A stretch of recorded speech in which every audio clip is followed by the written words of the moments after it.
Good afternoon, Professor Hoyt. So I'm obviously going to be talking about the Lethal Gift of Livestock book article that we read, which was very interesting, and malaria. For starters, I'm going to talk about the lethal gift of livestock. So, I have heard about many cases where farmers or just people have gotten involved with bestiality, which is sexual intercourse with any form of animal, especially livestock. This one was definitely very catching to the eye because of the sickness that it brought on. As I read more into it, getting into Eurasia's sexual relationships with animals and how that just causes huge domino effect onto all the plagues and the epidemics that we now have and other countries have, it really brought everything into a whole new perspective for me. When we think about AIDS, that came from African monkeys, and now it's mainly within. Now it's mainly within humans. I think that is definitely something that we should definitely concern ourselves with. Also, the bubonic plague. I know that a huge part of that came from rats. I know that was a very poverty-stricken time.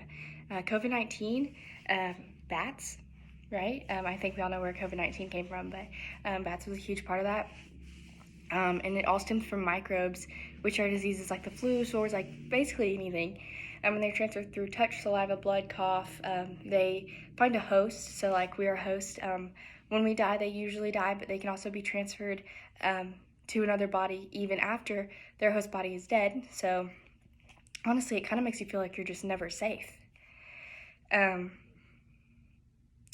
the microbes feed on the nutrients in our body, and that's terrifying to think about. But just the fact that people have created just horrible diseases from not doing something natural, just going out of the way of life, out of God's plan to have a intimate relationship with livestock, and created disaster basically is terrible. And looking further into it, I definitely think a lot of our epidemics and plagues are because of that. So moving on to malaria, I can remember when I lived in San Antonio, so I was in between the ages of 3 and 10, and there was a malaria outbreak. And I remember being at that age, I was super scared. But we had signs all over our school, and there was a vaccine going around and all that. But from the video, I found out that malaria has killed more humans than any other disease, and it's carried in mosquitoes, which we all know. 300 million cases per year, and half of those cases end in death. And there is a simple cure to malaria, which I did not know this, because it seems like such a scary thing, right? And it's caused by just such a simple little insect that you just swat away with your hand.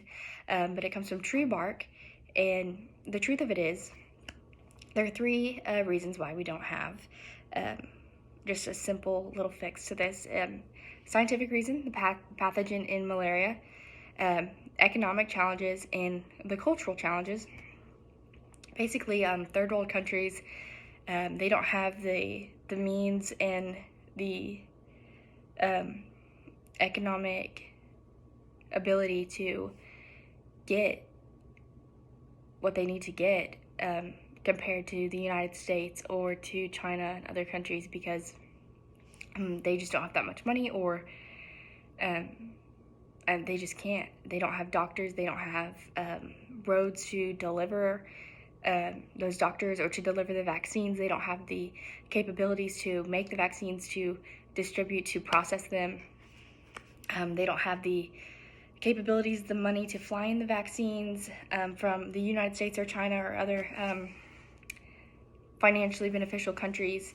And also, she mentioned in the TED Talk that certain countries, when asked about malaria, just don't care about it. They just don't bat an eye to it. And I do know that people's immunity, like in India, for example, are boosted to it. But I mean, it's definitely a big killer. And I think it's something that really needs to be fixed. And those are my opinions on both topics, and thank you.